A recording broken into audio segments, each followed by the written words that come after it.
O dono da rede de restaurantes Bargaço foi assassinado. Ele foi morto com 3 tiros ontem à noite. Leonel Evaristo da Rocha mora em Salvador. No assassinato de Leonel Evaristo da Rocha, dono do restaurante Bargaço.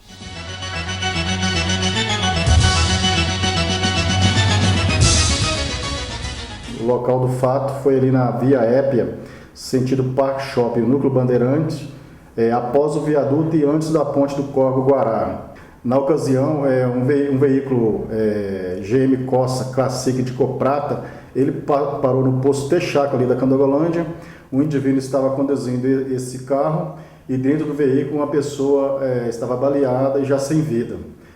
A Polícia Militar foi acionada, logo em seguida o plantão da 11ª DP, e foi solicitada perícia para o local, tendo em vista já a constatação do óbito, e o condutor do veículo foi conduzido à delegacia, a 11ª DP, para prestar esclarecimentos. Tratava-se de Luzivan Farias, ele era residente na cidade de Fortaleza, Ceará. A vítima também foi identificada, tratava-se de Leonel Evaristo da Rocha. A imprensa tomou conhecimento desse fato, e nós também da delegacia não tínhamos conhecimento que envolvia também uma pessoa conhecida nacionalmente, que era dona, proprietária de uma rede de restaurantes. A primeira versão dada para o Luzivan no plantão da delegacia, que se tratava de um roubo, ele narrou a história da seguinte forma. Ele era o gerente do seu Leonel, desse restaurante de lá, e teria vindo para Brasília, chegado aqui no dia 14, um dia antes do fato, por volta de 8h30 da noite, e ele veio com o único objetivo de ir até Goiânia para verificar um local que o senhor Leonel iria, parece que ele tinha intenção de abrir um novo restaurante. Então ele teria vindo com esse objetivo. Estava com a vítima no restaurante Tucunaré na Chapa, que fica no setor sudoeste em Brasília. Eles estavam jantando lá. Ficaram até por volta de 9h40 por aí. E em vez de levar o seu Leonel ao Hotel Naum, localizado no setor hoteleiro sul, bem próximo ao Tucunaré na Chapa, ele disse que primeiro resolveu passar no Parque Shopping para comprar presentes para sua esposa e filho. Depois ele iria reservar um hotel no Núcleo Bandeirante e aí sim iria deixar o seu patrão, o seu Leonel, no setor hoteleiro sul. Os dois se deslocaram, o Leonel de carona com o Luzivan, se deslocaram até o shopping, passando pelo shopping. Já era mais de 22 horas, estava fechado.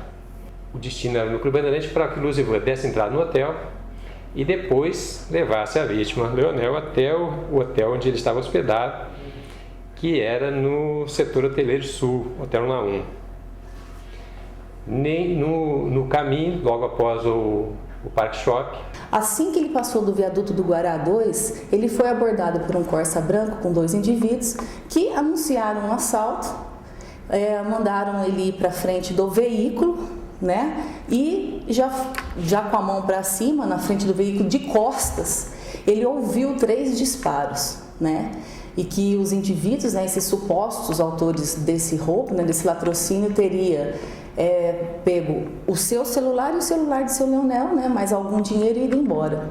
Então ele volta, entra no veículo, vê seu Leonel já ferido, sem esboçar reação nenhuma. Ele teria ficado assustado, sai do veículo e começa a pedir socorro, fica alguns minutos pedindo socorro, até se dar por conta de que a chave está na ignição do carro. Segundo ele volta para o veículo, liga o carro e toma rumo ao setor de depósitos de motéis, que é um pouquinho mais à frente. Para no posto Texaco, onde ele pede socorro. A história nos pareceu um pouco estranha logo no início, porque ele sai do veículo, fica de costa, não tem nenhuma reação, ninguém reage a nada, e uma vítima é morta do nada. O delegado que investiga o caso disse que os 3 tiros atingiram o rosto do empresário, que morreu na hora. À tarde, o delegado vai ouvir novamente o gerente, uma testemunha e a mulher de Leonel, que está hospedada em um hotel da Asa Sul. Foram feitas, já no dia do fato, de madrugada, foram feitas algumas diligências no local onde ele tinha parado com o veículo, que já era um posto de gasolina, onde ele já chegou nesse posto pedindo ajuda foram ouvidas algumas frentistas, algumas testemunhas, e uma primeira testemunha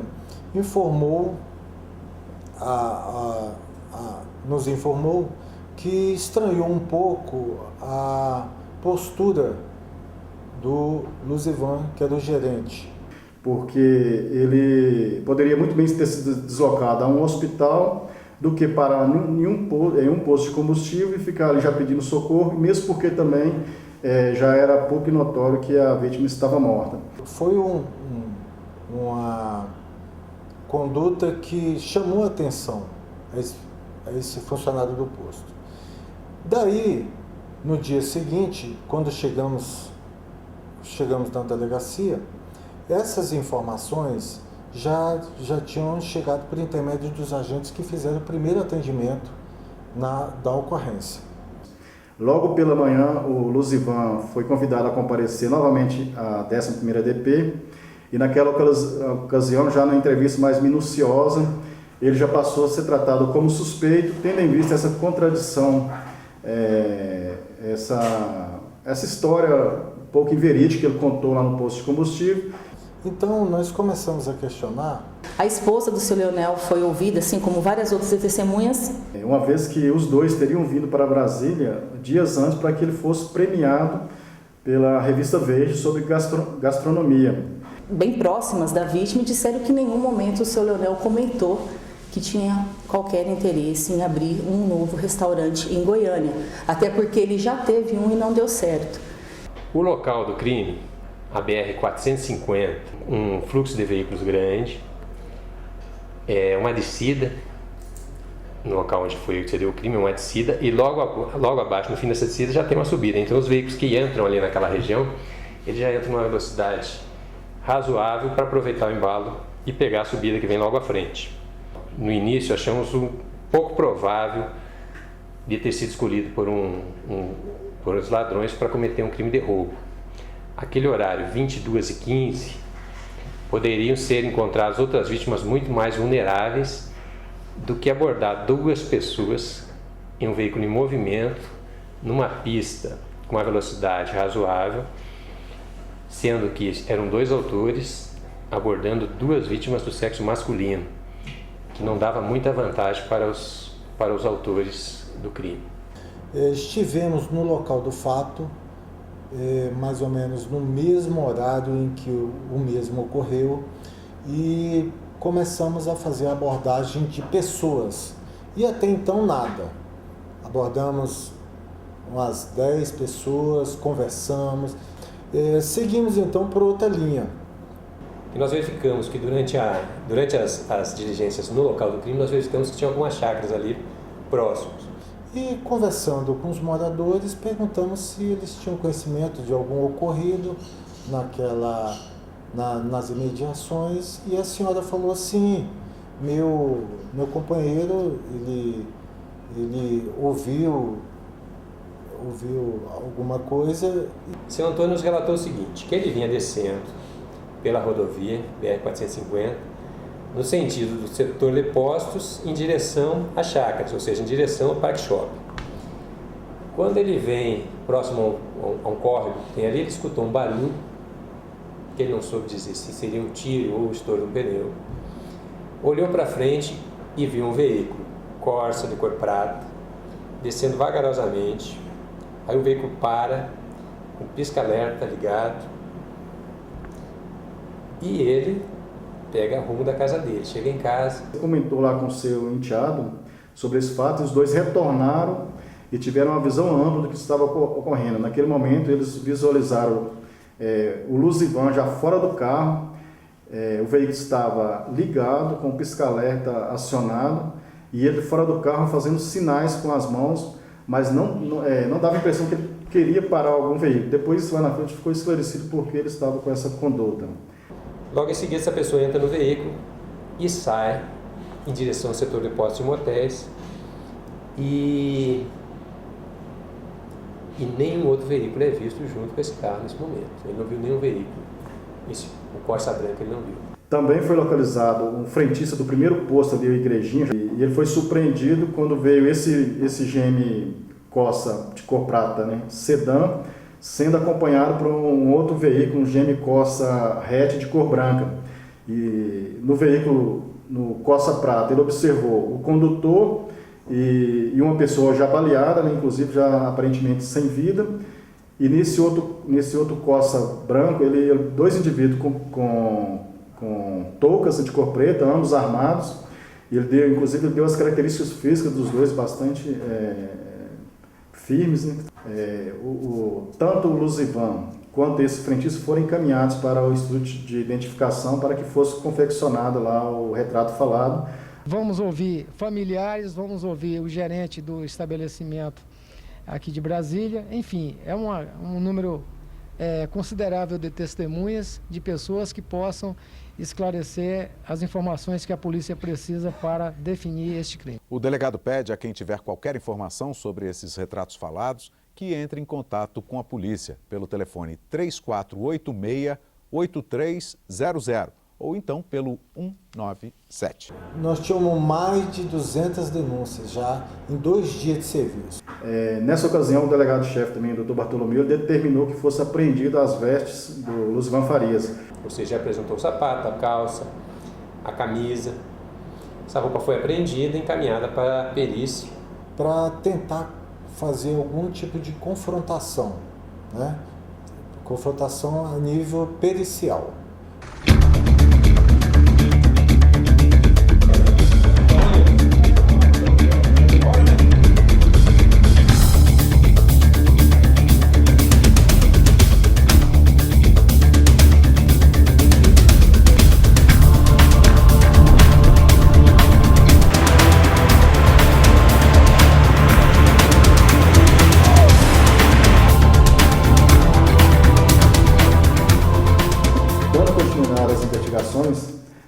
Uma vez que foi levado o celular do Luzivan, né, e o celular da vítima, foi feita uma representação pela doutora Marilisa Gomes para que fosse deferida a quebra aí das ligações, interceptações.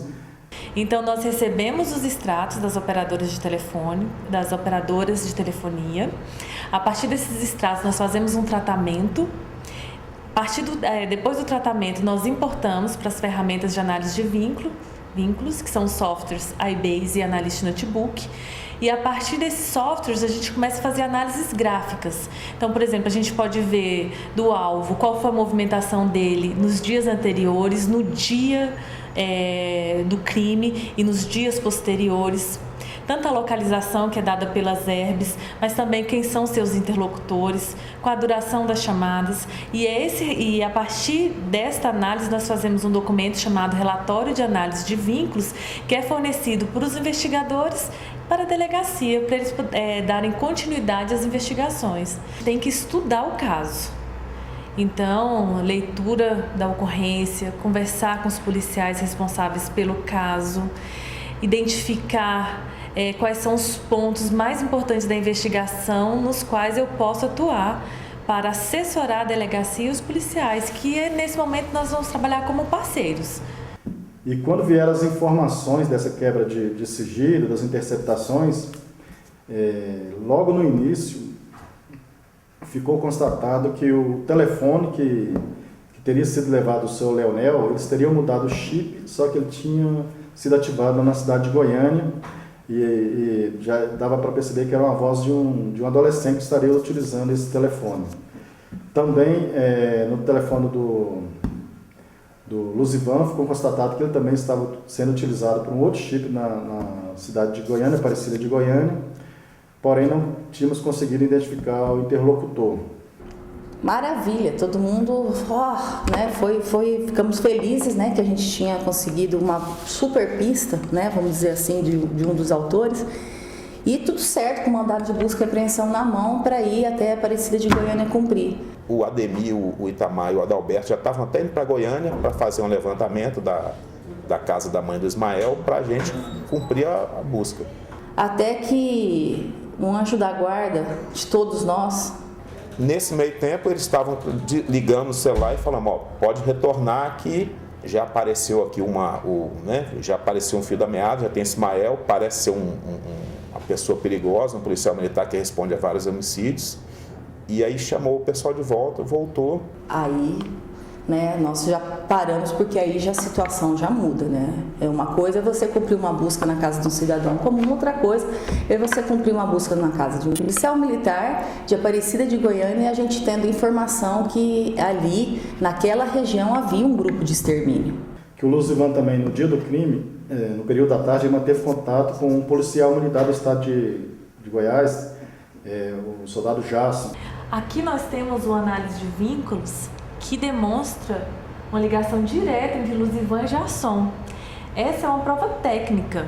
Primeiro, o próprio Douglas me informou que o seu tio era policial militar chamado Ismael, e também essa ligação do Luzivan para esse soldado da Polícia Militar. Quando nós conseguimos identificar o Gerson e o Ismael, nós chamamos essa testemunha na delegacia novamente, montamos um reconhecimento fotográfico, primeiro para um, depois para outro, onde foram expostas várias fotografias. E essa testemunha, com toda a segurança, apontou primeiro Gerson como autor, como um dos ocupantes do veículo, e posteriormente Ismael como sendo o outro ocupante do veículo. Os policiais eles conseguiram identificar o Ismael, né, como sargento da Polícia Militar do Estado de Goiás. Havia feito um curso da Polícia Militar lá há pouco tempo, e que Gerson foi companheiro de curso de Ismael nesse curso. Os dois se formaram juntos nesse curso. O chip ele estava cadastrado no nome da sua mãe, né, e foi colhido os endereços dela e também do Jason. Alguns agentes de polícia, pessoas assim, altamente profissionais, elas se infiltraram lá na região onde esses indivíduos moravam. Para vocês terem uma ideia, elas se passaram lá como vendedoras de linha telefônica, como empregados de concessionárias de água e luz, chegaram a entrar dentro da casa do Jason, né? E na época, quando elas entraram, ele já estava portando a arma na cintura, sem camisa, no total, assim, claro, eu não sabia que era policiais, mas você já via a periculosidade da pessoa de atender um cidadão que está ali vendendo uma linha telefônica, supostamente vendendo, e ele, né, sair ali armado e tudo. Com isso, fechou-se então, os principais suspeitos passaram a ser o Ismael e o Jason, os policiais militares. Aí surge o irmão do Luzivan em Brasília. Esse irmão do Luzivan é Luiz Carlos, morador de Pernambuco. Estava em Goiânia, ou Aparecida de Goiânia, naquela região ali.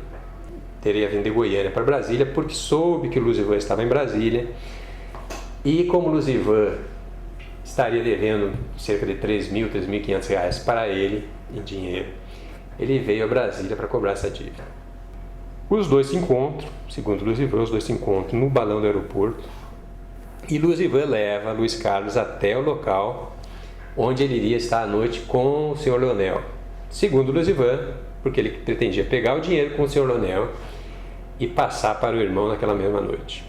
Quando o Luiz Carlos liga para ele à noite, ele diz que explica para o Luiz Carlos que não poderia entregar o dinheiro naquela noite porque o Sr. Leonel não tinha aquela quantia, que só poderia dar esse dinheiro para ele no dia seguinte, antes de pegar o avião para viajar. Provou-se a alta periculosidade desses indivíduos. Eles eram suspeitos lá de envolvimento em crimes de extermínio, envolvido em vários outros homicídios lá em investigação lá na cidade de Goiânia. Chamou a atenção que um deles era suspeito de ter praticado um homicídio. Na ocasião foram mortas 5 pessoas por briga lá do jogo do bicho, que seria o soldado Jason. Que eles aterrorizavam, principalmente lá em Aparecida de Goiânia. Chegaram até a ameaçar, matar uma pessoa lá e jogar uma cabeça dentro do fórum lá da cidade de Aparecida de Goiânia para intimidar as autoridades. A partir daí foi representado pela busca e apreensão nesses endereços na cidade de Goiânia. Quando foi levado à direção geral esse fato, né, e explicou a situação, que esses policiais militares provavelmente faziam parte de um grupo que tinha lá em Goiânia, que eram pessoas realmente muito perigosas, ligadas a grupos de extermínio, depois até alguns vieram a ser presos pela Polícia Federal.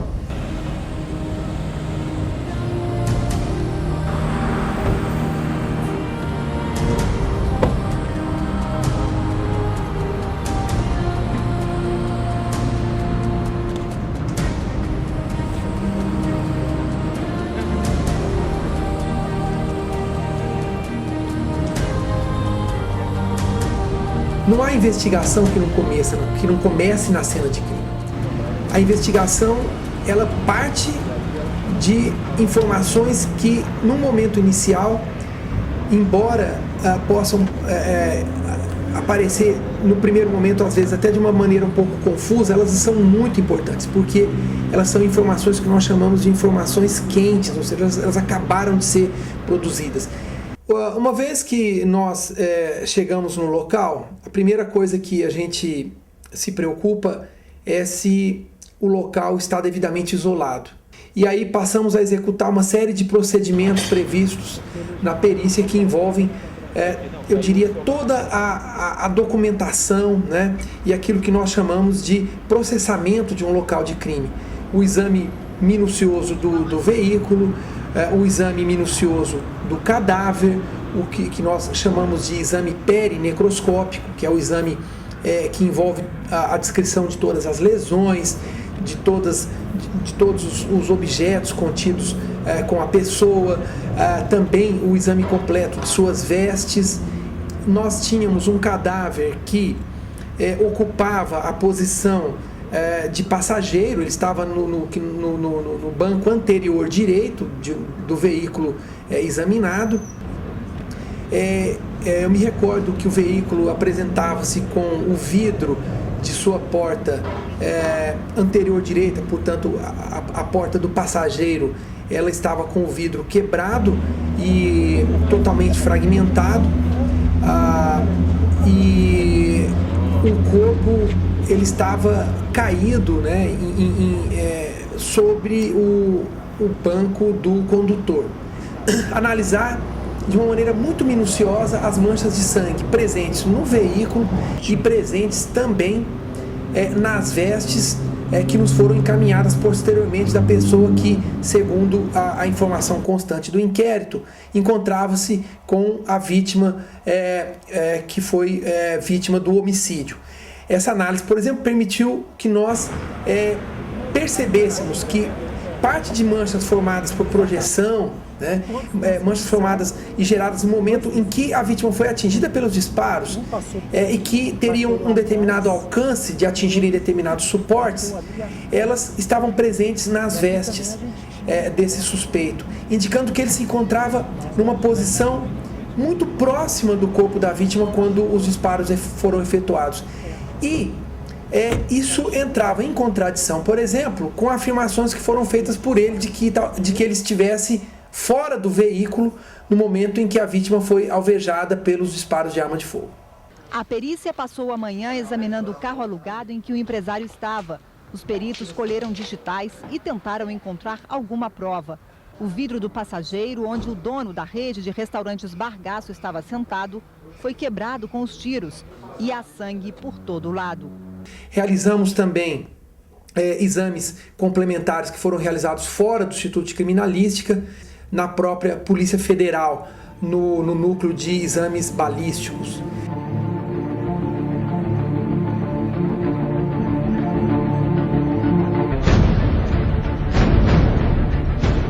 O pessoal da Polícia Civil do DF entrou em contato com a gente no dia seguinte ao assassinato do Bargaço.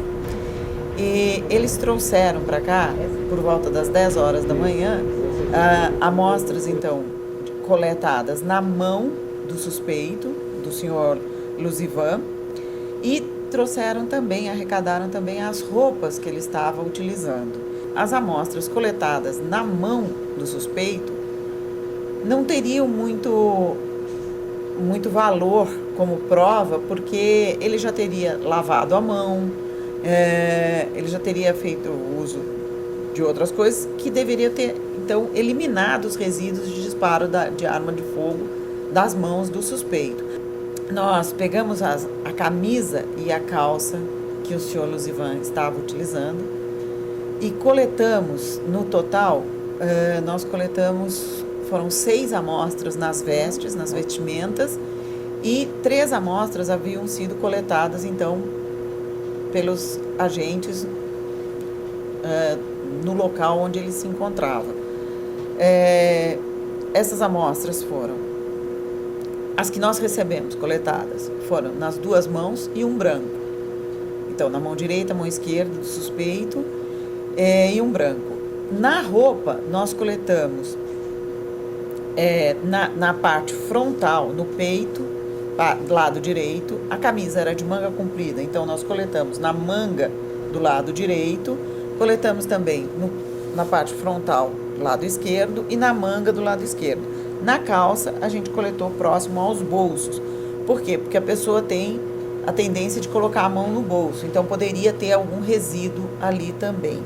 Então, ele não deveria conter resíduos de disparo de arma de fogo.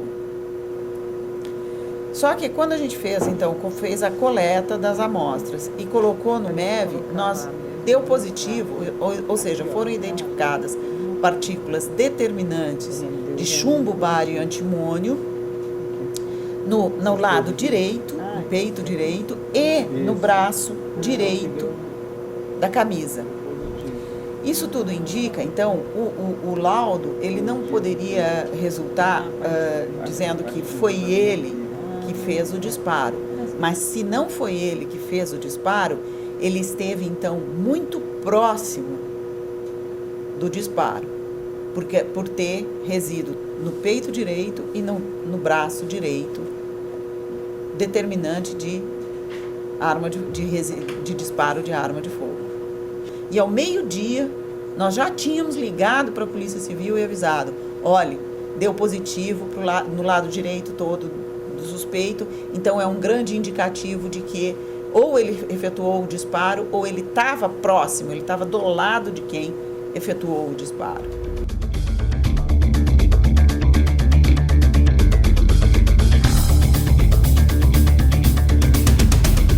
Nós fomos acionados de noite dizendo que era para comparecer a DOE de madrugada, porque nós íamos deslocar para uns cumprimentos de mandado de busca em Goiânia. Só foi passado isso. Não disseram quantos mandados eram, quantos alvos eram. Foi feito aqui um briefing por volta de meia-noite.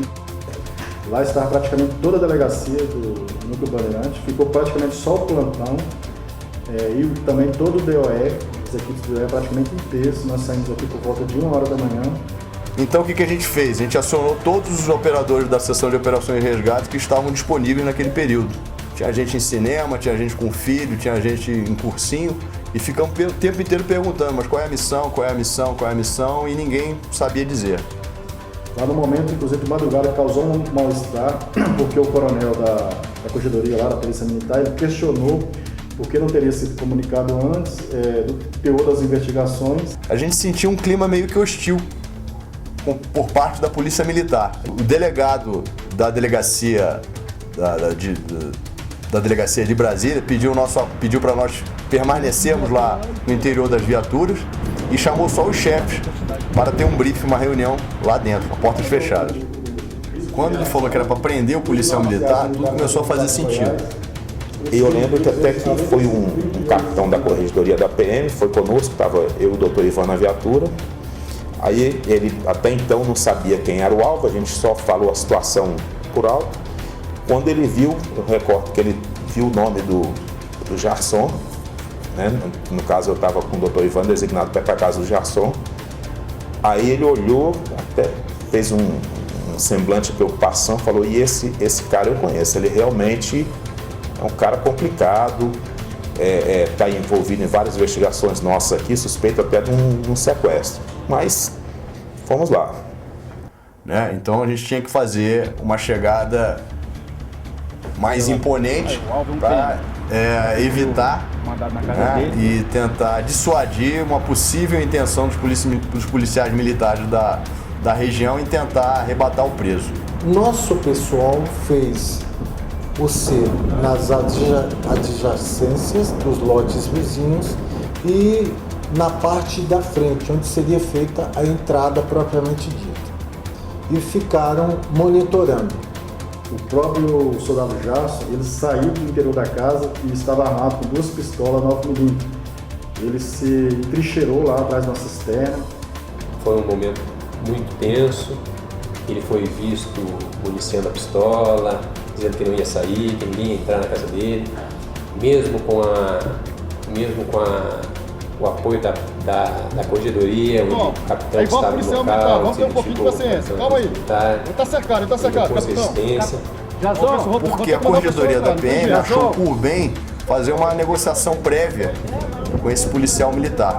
Eles não queriam que nós arrombássemos.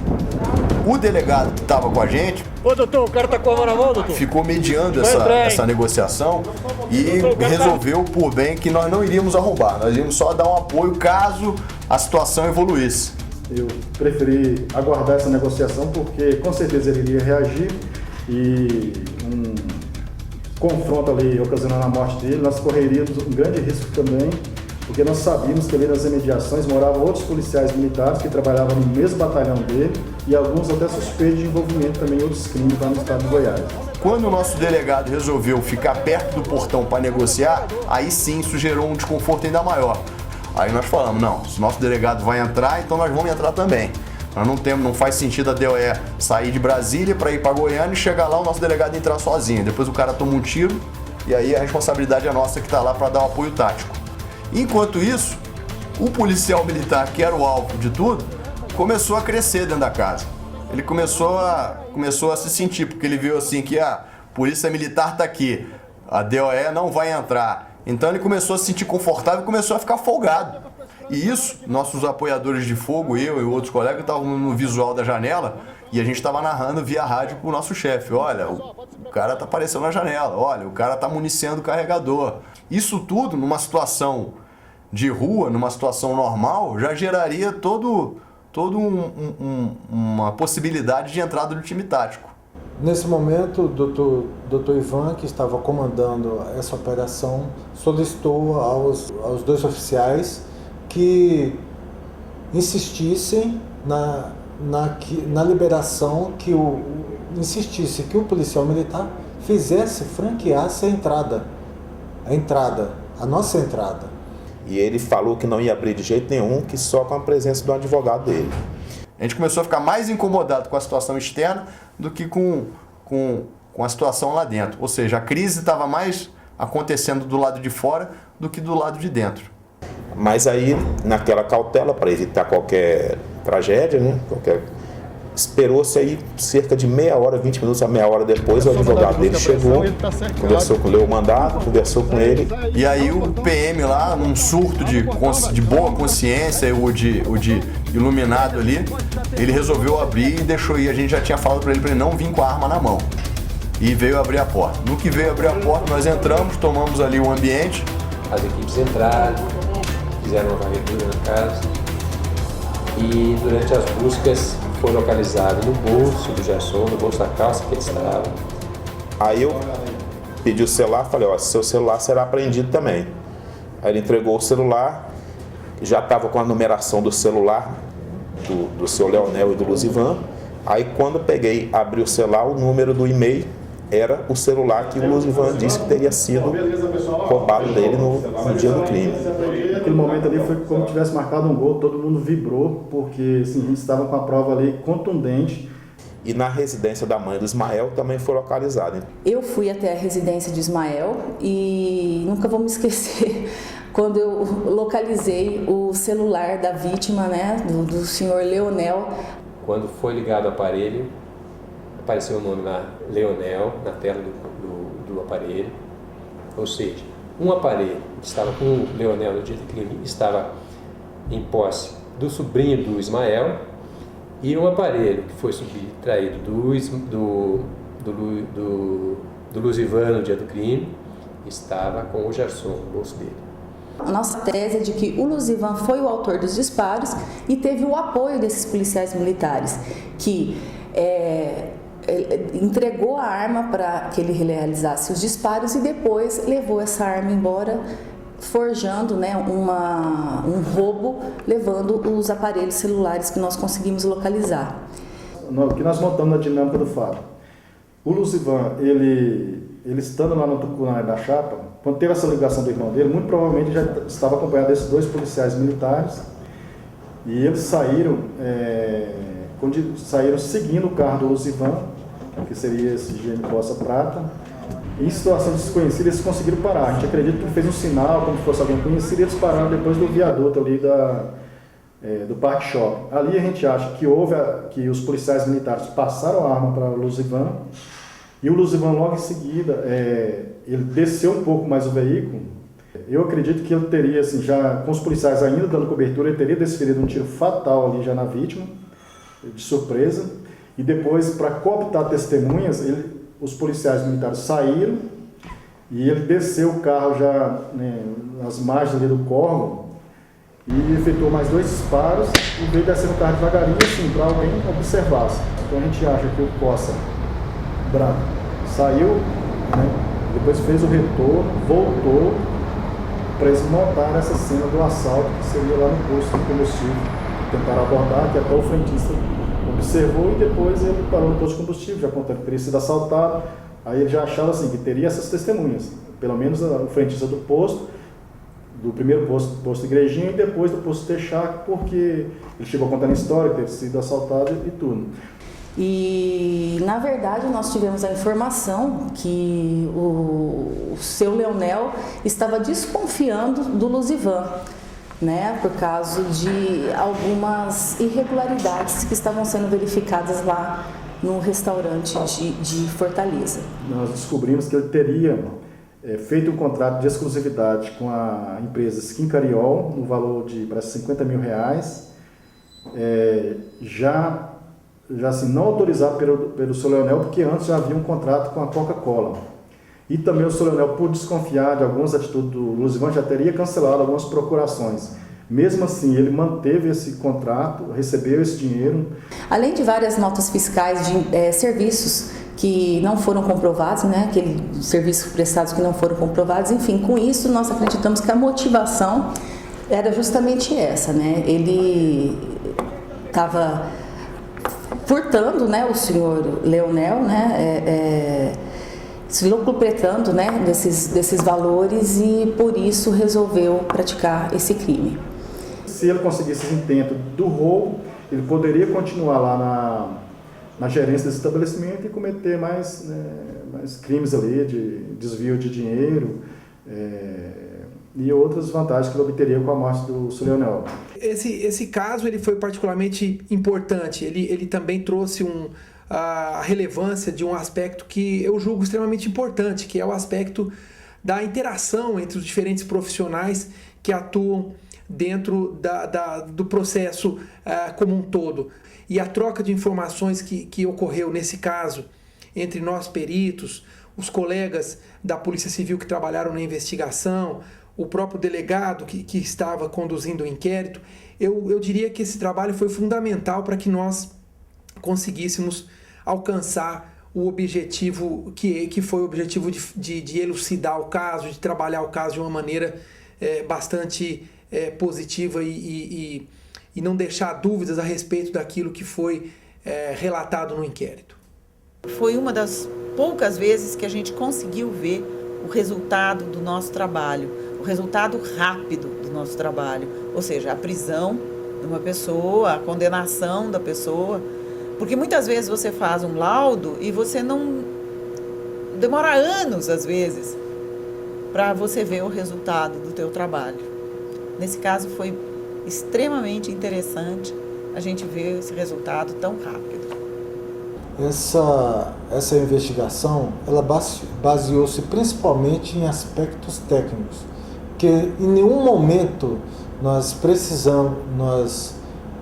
foi necessário que ele contasse a verdade. Muito pelo contrário. As versões mentirosas que ele apresentou foi o que facilitou a nossa investigação a chegar à verdade e a identificação de todos os autores e as condenações. Se tivesse sido cometido lá nos estaduais, a elucidação desse crime teria sido muito mais difícil, porque com certeza eles estariam bem mais preparados, e aqui, como foi de última hora, eles acabaram deixando essas linhas de investigação que a delegacia, na época, pôde aprofundar e demonstrar o envolvimento de todos eles. O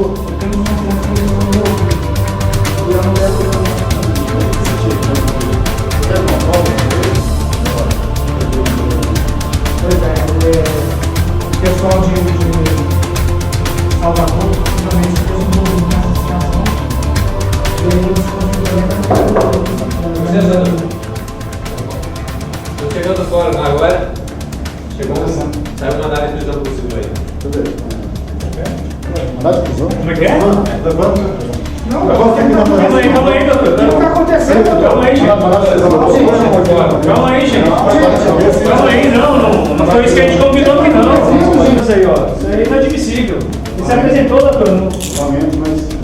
Não queria se algemar, não, gente. A polícia prendeu hoje, no fim da tarde, Luzivan Farias da Silva, gerente do restaurante Bargaço, em Fortaleza. Ele estava dirigindo o carro do empresário Leonel Evaristo da Rocha na noite em que ele foi assassinado aqui em Brasília. Luzivan Farias da Silva foi preso quando chegou à delegacia às 4h30 da tarde. Desde ontem à noite, a polícia estava com um mandado de prisão temporária expedido contra ele, mas não tinha contato com o gerente, que saiu do hotel onde estava hospedado desde a noite do crime. Hoje, os policiais conseguiram falar com o advogado de Luzivan. Segundo a polícia, há fortes indícios de que o gerente teve participação direta no assassinato do empresário Leonel Evaristo da Rocha e de que o crime foi uma execução. E para nós, assim, a gratificação que todos foram condenados, né? Tanto o Luzivan, o seu irmão Luiz Carlos, os dois policiais militares foram condenados também pelo crime de furto. As penas todas ultrapassam mais de 20 anos, com exceção do Luiz Carlos, que parece que ficou em 16, 17 anos, não me recordo bem.